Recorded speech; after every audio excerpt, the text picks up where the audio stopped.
The KUAM Podcast Network is back and on demand, featuring a great variety of podcasts from our island and region, including culture, lifestyle, awareness, crime, politics, commentary, comedy, and entertainment. Available on most streaming platforms. The KUAM Podcast Network. Subscribe and listen now.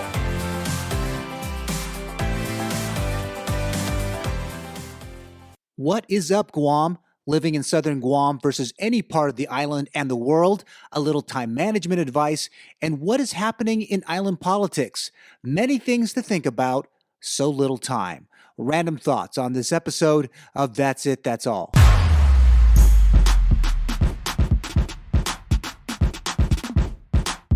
You are listening to That's It, That's All with Eulogio Gumataotao.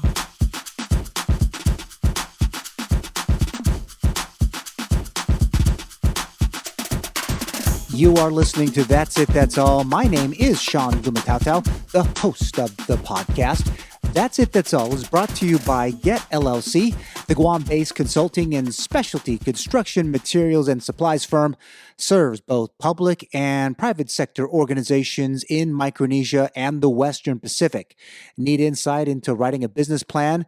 With the high cost of fuel, are you looking for energy efficiency solutions for your office or commercial facility? Find out more about how Get LLC can help you and your business. Find them on the World Wide Web at get-guam.com. Check them out right now.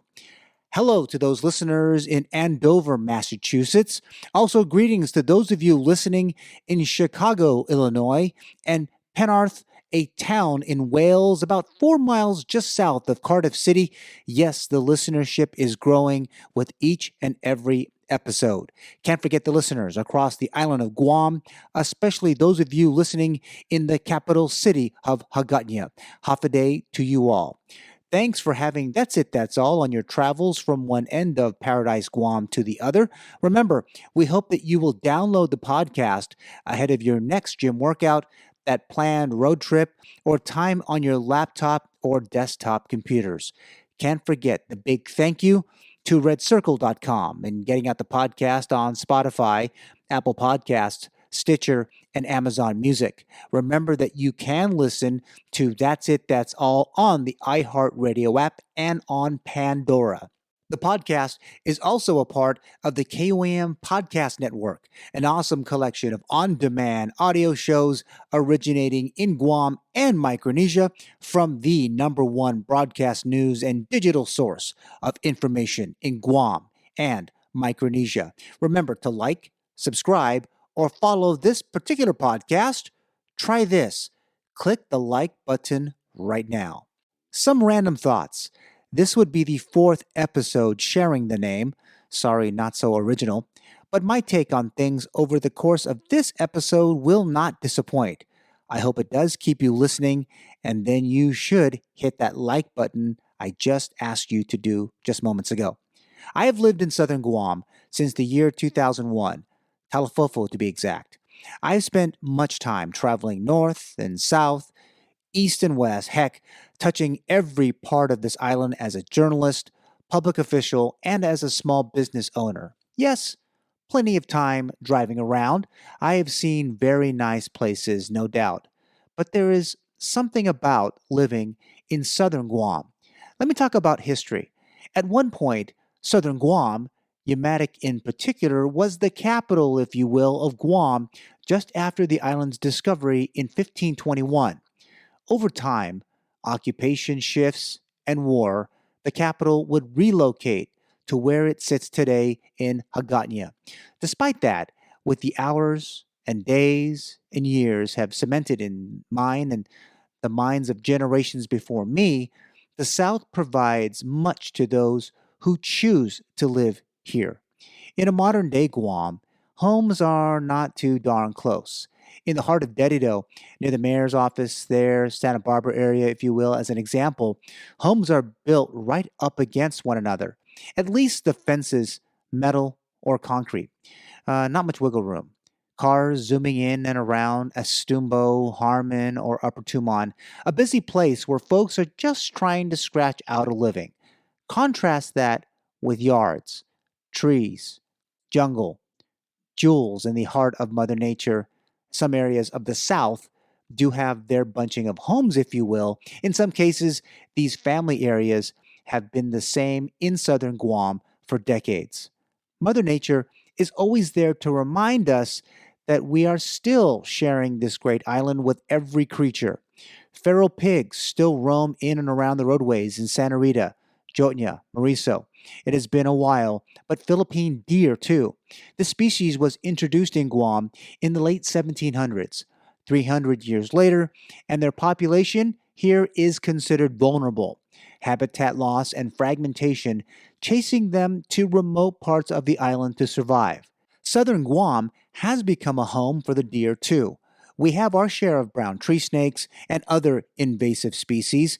Lately, in As Lucas, where I live in the village of Talafofo, I've seen many a monitor lizard strolling the village roads. Now, that would be very far from the shoreline and mangroves where they hang out, but just like the Philippine deer, the mangrove monitor survival is challenged each day. The monitor took down the now endangered Guam rail. Some of these symbols of Guam wildlife, in some cases, have become family to local residents. Some are raised right next to livestock or the family domesticated dog or cat. Family. That is what the South has continued to personify each and every day. Neighborhood stores like Buenos Market and Paulino's store in Jotnya and Talafofo, respectively, are places where families find the things that they need to take care of one another. Driving has been costly as of late, so staying close, staying in the village is by choice. These mom and pop stores in Southern Guam reflect the richness of its residents and issues that can be faced when living away from the territory's population centers. The schools also, they're a snapshot of the folks who call Southern Guam home. For decades, these schools were filled with kids of those working stiffs. Many government of Guam workers as well, who made the trek to town to take on the jobs needed to run a relatively young government. These men and women are working stiffs whose social strata runs the whole range of our society. Pretty well-to-do, plenty of middle-income wage earners, though some of the highest poverty rates, according to the Guam Department of Public Health and the U.S. Census Bureau. Now, everyone I run into in my travels in the South, quite frankly, are right where they belong. Mostly friendly, truly God-fearing, just plain hard-working. The generations that have toiled in pre- and post-war Guam booms in late parts of the 20th century and plenty working their asses off as the 21st century continues still inspire. I wasn't always from the South. My parents were born and raised in the heart of the island in Sinahanya and in the capital city of Agатnya, Anigua to be exact. I lived in Anigua upon graduation from college, and the move here to Talafofo just 20 years ago was meant to be. I've never thought of Southern Guam culture as a bit backwards. Country, religious, remote, but over time, I've grown and so has my family in this part of the U.S. territory. My wife and I have raised 5 kids in Talafofo. They attended school here. Talafofo was where they practiced soccer, which until recently I coached hundreds of kids from this village and beyond. If you haven't visited Southern Guam in a while, check it out. What is a short drive nowadays? There is rich history in Talafofo and the rest of Southern Guam, and a hard work ethic. There is humanity and faith in a place that we all affectionately call God's country. Southern Guam may not be for everyone, but I honestly can't see myself moving out of here anytime soon. This podcast is sponsored by Get LLC, a consulting and specialty construction materials and supplies firm. Since 2012, they have provided valuable services to their customers across Micronesia and North America. Check them out on the World Wide Web at get-guam.com. They have a presence on Facebook, Twitter, and Instagram too. Get LLC. Find out today how they can best serve your business's specific needs.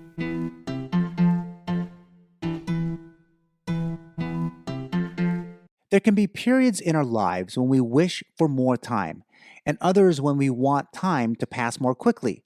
Sometimes Time flies, and at other times, it can appear to drag. People complain that holidays pass too quickly, while their time at work can drag. Such illusions are merely how we react to different environments and emotions. There are always 24 hours in a day. A Bloomberg article on December 28, 2021, noted that entrepreneurs are a notoriously overextended and short attention span bunch, including all of us. All of us excel at burying ourselves in day-to-day business happenings to the detriment of such pivotal long-term tasks like bookkeeping and long-term planning, and care and feeding, and in family commitments and hobbies, and scheduling gets tangled pretty fast. Writer Ariane Cohen quotes time management guru and owner of Executive Functioning Success, Mary D. Skylar, who shared some tips, including being asked what are the biggest mistakes that she saw entrepreneurs making. Skylar noted, quote, they make ginormous to-do lists that overwhelm them, and they neglect critical long-term tasks like marketing plans and putting aside income for estimated taxes. I call it not being kind to your future me. Close quote. Research suggests that if the brain is engaged in many activities, then it has less capacity to notice the passing of time. Conversely, when the brain is less stimulated, it concentrates more on monitoring of the passing of time. We all are most of the time making the wrong decisions in time management, especially in these post-pandemic surge times, which causes stress, anxiety, and low performance. The Harvard Business Review in January 2020, right near the start of the pandemic, reported that time management is defined as the decision-making process that structures, protects, and adjusts a person's time to changing environmental conditions. 3 particular skills separate time management success from failure. Awareness, thinking realistically about your time by understanding it is a limited resource. Arrangement, designing and organizing your goals, plans, schedules, and tasks to effectively use time. Adaptation, monitoring the use of time while performing activities, including adjusting to interruptions or changing priorities. Time management refers to managing time effectively so that the right time is allocated to the right activity. Time management is the ability to plan and control how you spend the hours in your day to effectively accomplish your goals. And finally, time management refers to making the best use of time, as time is always limited. The aim of managing your time is to spend time doing the things that help you achieve your goals and the things that you personally prioritize and value. Again, accuracy of choices. Think of your roles today and the time that you use. Choices are pretty tough, even during these uncertain times across our island community. We need to remember 2 crucial insights to time management. The first is that time management is self-management. And secondly, that time management is priority management. When we look at time management as self-management, some things for us to consider. We keep time to help us discipline ourselves. To train self-discipline, you need to set yourself to a task. You should know what you should do and then just do it. You need to set basic schedules or frameworks of what needs to be completed within a very specific period of time. You should be hard on yourself by not letting yourself procrastinate or do nothing. Next, time management helps you prioritize. When you prioritize, you make sure you accomplish the most important tasks first. Now, make time management a bit of a habit. Your stress level will thank you very much.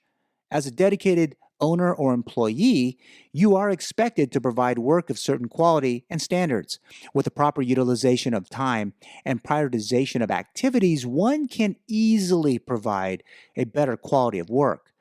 Prioritization helps you focus on important tasks by keeping them in the highest priority, which enables you to work on them with full attention and focus. Hence, the quality of the work is improved. We normally fall into the habit of handling too many tasks at once, and this can hamper our productivity and cause time management issues. I believe that handling two things at a time is actually managing time, but on the contrary, it is failing in time management. And finally, time management makes sure you deliver what is promised. Finally, what talk about time management does not include a few words about goal setting. It is critical that you be clear about your goals and objectives. Know your targets. What your targets in marketing, sales, operations, or other business priorities like acquisition, manpower, certifications, you name it. If you feel your targets are unrealistic, speak to your boss immediately. If you are the boss, a goal setting item for consideration, plan things well. Planning helps you complete all work and business tasks on time, but beware of something called the planning fallacy, where we are always ambitious and think things will happen faster and get done sooner than we expect. That's because we fail to account for the disruptions, both being interrupted by others or our own self distractions. Life, family, supply chain, taxation, government licensing. Therefore, things will take longer to do as part of your respective business day. This podcast is sponsored by Get LLC, a consulting and specialty construction materials and supplies firm. Since 2012, they have provided valuable services to their customers across Micronesia and North America. Check them out on the World Wide Web at get-guam.com. They have a presence on Facebook, Twitter, and Instagram too. Get LLC. Find out today how they can best serve your business's specific needs.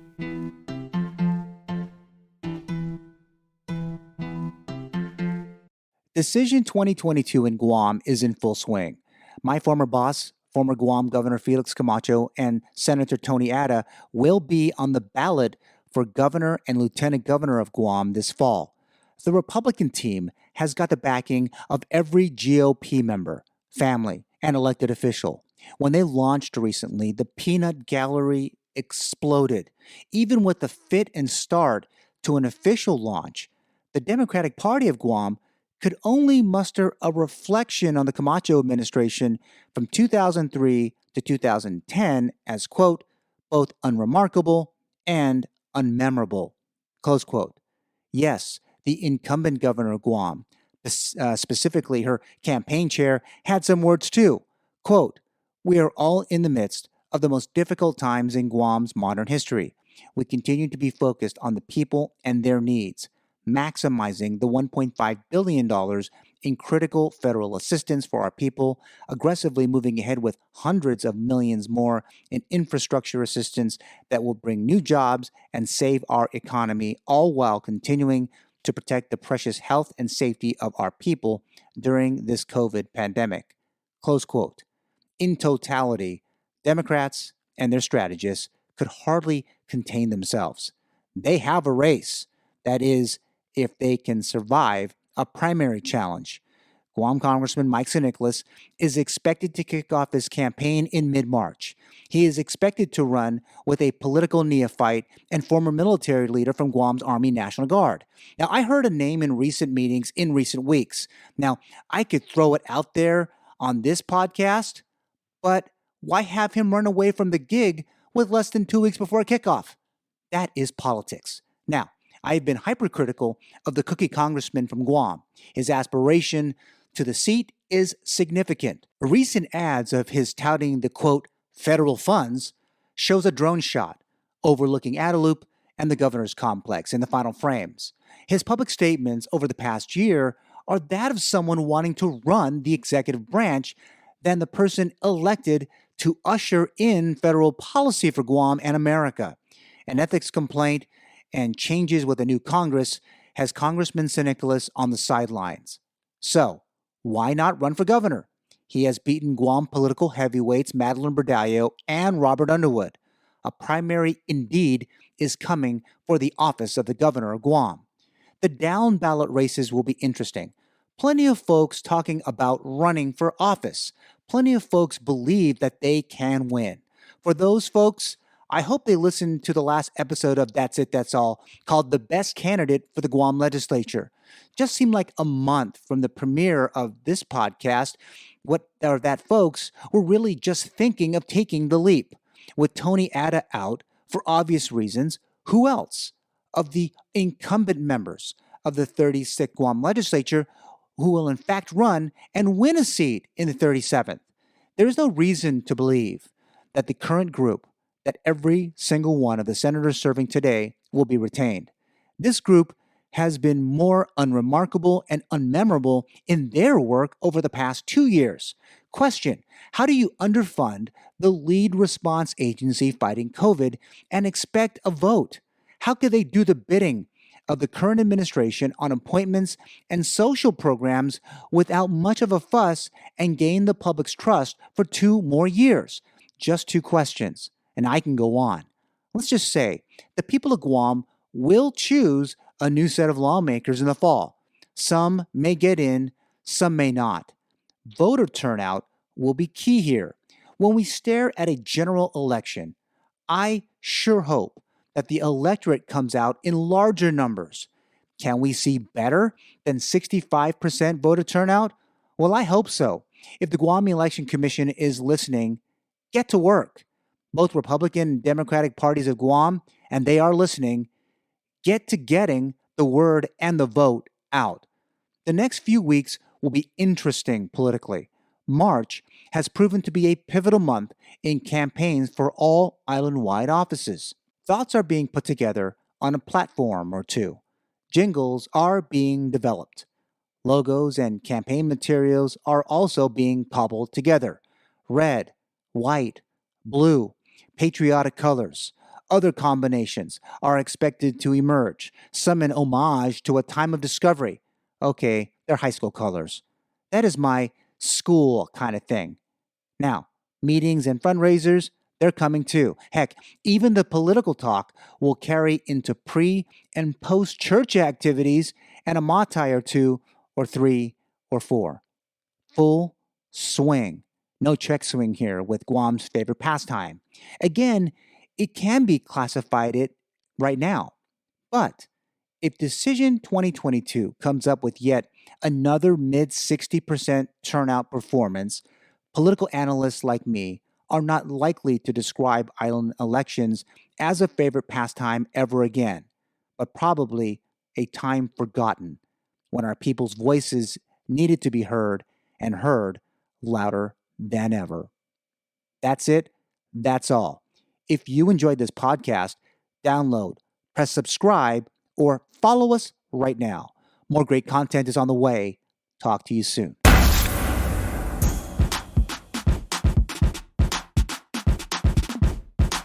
The That's It, That's All podcast is produced by Sean Gumataotao. Executive producer is Trisha Gumataotao. Hit the subscribe or follow button and leave a review. Thanks for listening.